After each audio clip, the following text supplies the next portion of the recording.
So today I'm going to be going over my workflow on how I create light boxes using 3D printers and a UV printer to create light boxes that are very sellable and they look great. So to start out, we're going to go into Eufymake Studio and bring in the image that we want to use. And we're going to bring it down to the size that we want and take note of that size, because we're going to go to Bambu Studio and go to the Maker Lab and go to Lightbox Maker. Start with a blank. You don't want an image on this one, so just go with a blank. We're going to grab a shape, and for this one, we're going to use a rectangle. And then we're going to change that to white. All right, so we've got our white base layer. So now we need to go get that size. So we go back to Eufymake, we've got 204 by 136. Now we're just going to bring that back into Bambu, enter in 204 and 136. Now our light box is the same size as our image.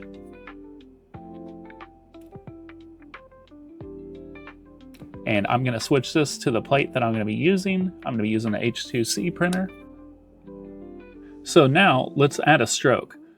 We want to make this pretty thick because we want the connection between the picture part and the frame pretty strong.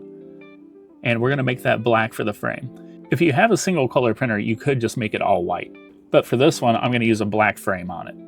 So now we want to go to preview so we can get an idea of what the light box is going to look like. We can mess with the dimensions, and you've got to stay underneath 60 millimeters for the Eufymake E1, but for this one, I'm just going to leave it at 40. Now for the front thickness, we want that to be as thick as possible because we want the bond between the white and the black to be as strong as possible. But not only that, it's also because even if you're just doing a flat image, the UV printing gets pretty hot and it can make that middle section sag. We don't want that to kind of melt or warp. Now for the walls, I like to leave those right around 2 millimeters. We want that fairly thick so we have a good surface to tape to, because we're going to be taping it down to the bed. Now for the back thickness, I like to make that 3 millimeters because we're going to be putting through a barrel connector and you really want that to have something to grab onto. It just makes everything feel more completed. You could, of course, just leave an open hole. You can also add a reflection layer if you really want to enhance the light. It adds a layer of white so it reflects back the lighting. We're not going to need it on this one, I don't think. You could also add a diffusion layer, but it's not going to be necessary for what we're using it for. On the structure type, I always go with the default. It gives you a nice surface to tape to. You can go with the reverse, but it creates a really thin lip and it's hard to secure it down to the flatbed. So for that, I always just stick with the standard and not the reverse. And that's pretty much it for the Maker Lab side of things. I'm not going to dig holes now because I create those in the next step once we have it in the slicer itself. So no need to do that, at least for the way that I do it. So we're going to open it up in the studio. And now that we have it here, we're going to click on our back piece and we're going to right click, add a negative part, and we're going to add a cylinder. And now we're going to scale it, turn off uniform scale, make it 8 by 8. And we'll just leave the height where it is because it doesn't matter because it's a negative part. So now we're going to move it down through the object. We want it going all the way through. And then we'll move it where we want it. I like mine kind of in the corner over here. And now we can go on and print. All right, here's our light box all finished up. We'll go pop this in the Eufy E1 and we'll place this on here. Try to get it squared up as best as we can. And then we're going to take some blue tape, just kind of crease it right here, make a 90 out of the tape so that way it holds it nicely. All right, so we can see here how that is. Just kind of sitting there. It's holding it in place so it's not going to move around. So that's how I do that, just so that way they don't move. I don't really worry about the other sides, just the front side and the back side, and then that's holding that in place. All right, so back in Eufymake Studio, we've got our image here. We're going to drag it onto our light box, and we'll just kind of adjust it up, make sure everything looks good. If it overlaps onto the black a little bit, it shouldn't make a big difference.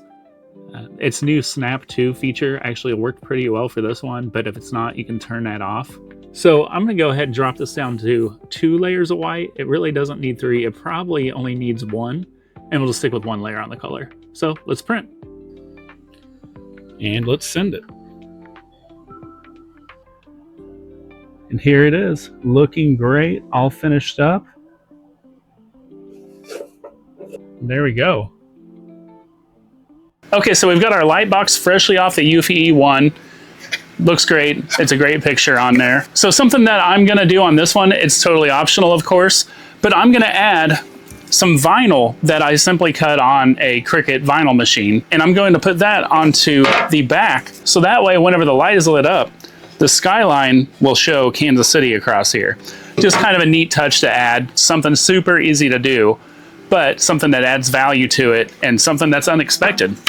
So, simple vinyl cut. Of course, you could use the laminator if you wanted to do it that way and use the Eufymake E1 to create the graphic. Just make sure you do it backwards because it's going to need to adhere to the back of the picture. I put a super bright flashlight underneath here, and so that way I can see where the skyline is and I can position my vinyl just right. And we can see I've got it placed down there right now. I think that's a pretty good placement. So then I'm just going to squeegee it down. Just got my little squeegee tool. Just make sure it's adhered really well down there.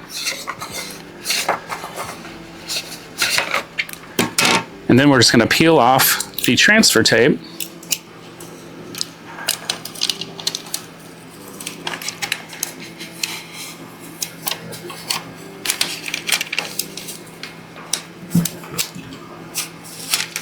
And there we go. We've got that on there, and now we can see, when we go to light it up, you've got in the background just kind of a ghostly Kansas City, and whenever the light's gone, you won't be able to see that. All right, our back piece is done. And now it's time to add electronics. So this is actually really easy. There's nothing to this. Even the soldering is very simple. So we're just gonna place this little plug through the hole that we made. Just screw on the nut, make sure it goes on straight.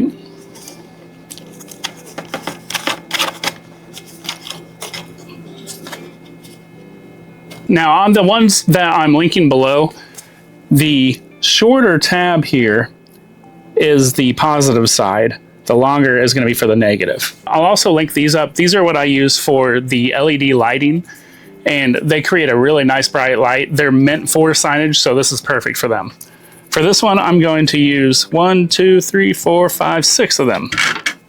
And then we'll cut that right there. Then we'll cut the connecting wire. And then we'll just kind of cut all these apart. Now we've got 6 of these ready to go into the Lightbox. Don't need leads that long, so we're going to cut these off a little bit. Get rid of those. So now we're going to strip the wires.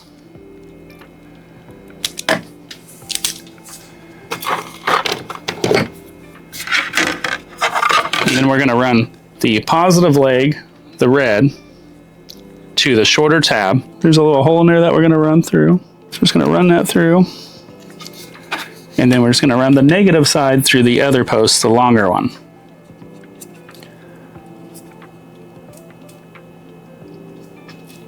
Wrap that around. So now we've got that. We're going to go ahead and solder this into place.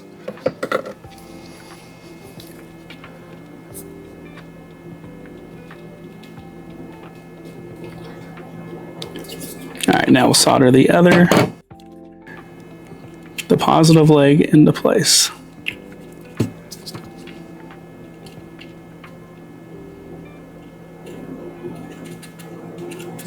All right, and that's really the most technical part of this. 2 solders, it's super easy. I wanted to make sure this was as easy to do as possible. So now we're just going to remove the backing on these and start placing them.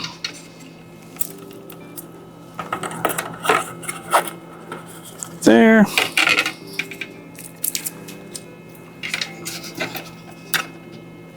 There, I'll kind of stagger these so that way they go up and down. We just want good coverage.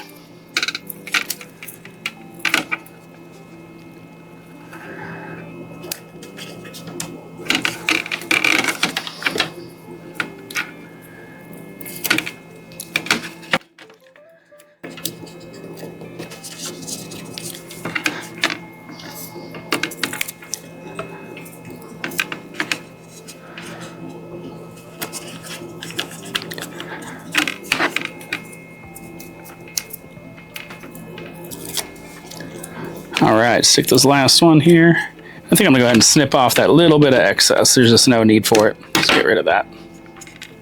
So we have our backing piece with plenty of LED light on it. This is gonna be really bright. It's gonna really make that picture show. It's gonna look great.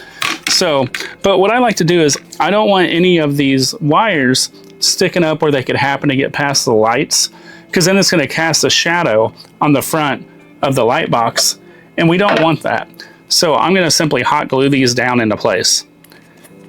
If I were gonna be mailing this or something, if this was something I was offering commercially, I would epoxy them instead of hot glue. I just don't trust hot glue in a hot mail truck or whatever. All right, so now we're just going to simply hot glue some of these down. Make sure they don't move. A little bit of stringing is okay, just don't get it in front of the lights if you can help it. Hold that down for a minute.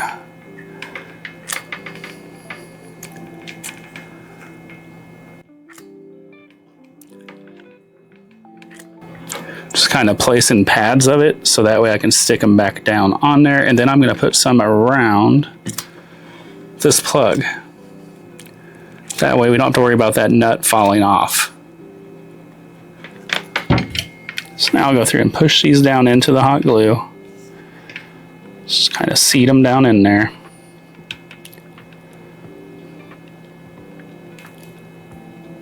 All right. Now we'll just do the final assembly. For that, we're just gonna take our Lightbox top, and I like to put some of this little CA glue just kind of along the edge here. No need to overdo it. And also, if you want to test out your lights before gluing it together, that's probably a good plan. I've done so many of these, I'm comfortable with it.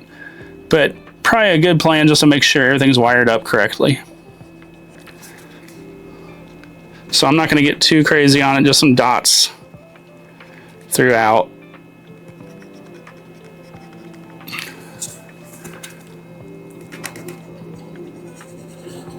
All right. Now we'll take our light box, flip it over, pick up our backer. And I want this down on the bottom side because I don't want any kind of weight to pull back on it. So this is going to go down here in the corner. And this should be a nice tight fit. There we go. Got it pushed into place. I'm just going to hold it for a second. And now we have our assembled light box. Only one thing left to do. Let's turn it on. Also, I buy these. It's a dimmer switch that works great with these lights. And it also fits this port perfectly on the back. And this is running off of a 12-volt power supply. You want 12 volt for these LED lights that I'm going to link to. So a 12-volt power supply runs to the dimmer, and then the dimmer plugs into here. And this is a tight fit, but I prefer that. Just don't push hard on the front of your light box because you don't want to break it after doing all this. So we're just going to push that in there, plug it in. So now let's turn on our dimmer. And there we go. I hope that shows well on camera. I don't think it quite shows how great this looks in person, because it looks phenomenal. And that Kansas City lighting up in the background kind of looks like a cloud. It looks great like this. That is one good looking light box. And because of the UV printer, it took it to levels that I could not do before whenever I was just using a 3D printer. Even with, I've got great multicolor 3D printers. You can get some really clean graphics on those and make some awesome light boxes, don't get me wrong. But having the UV printer really brings it up so many more levels of just having full color in there. And that just makes for quite a nice looking picture. Thanks for joining me on this one, guys. I wanted to bring you guys a build that I really enjoy doing. So here it is, and I hope you guys liked that. There's gonna be so many more coming out. I've got a massive project that I'm designing right now that's going to be so cool. So stick around for that one. Thanks so much for watching. I'll see you in the next one.